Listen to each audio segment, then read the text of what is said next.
My wife cheated on me nearly 10 years ago. I won't get into the specifics, as they're unimportant, but due to the fact that I saw blame on both of our parts, I forgave her and we moved past. My daughter is 16 years old, and she only just found out from my mill, who seems to have decided she was old enough to hear the family gossip and that she would be mature enough not to confront her.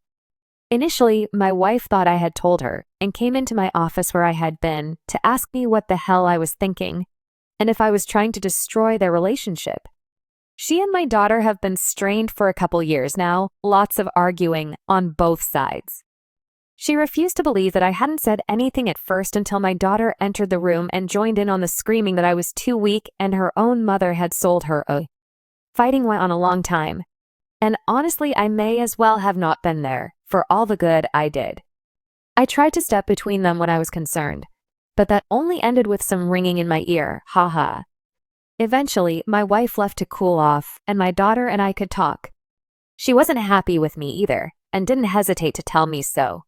But she wasn't screaming or throwing shit anymore, so I just let her get it. She asked me why I stayed, and I was honest.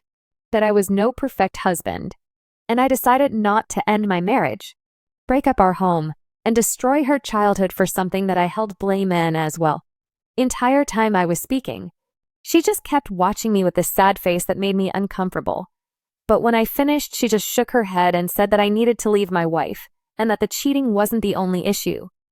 She started bringing up every insignificant flaw my wife has. She brought up my wife getting angry at me because I had put too much creamer in her coffee, for example, just trivial crap.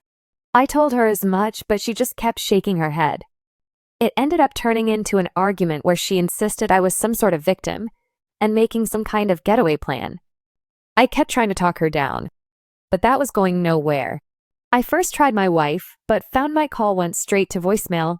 So I called my mill to inform her of the situation, but my wife had already made it there and planned to stay overnight to calm down, because she didn't want to see either of our faces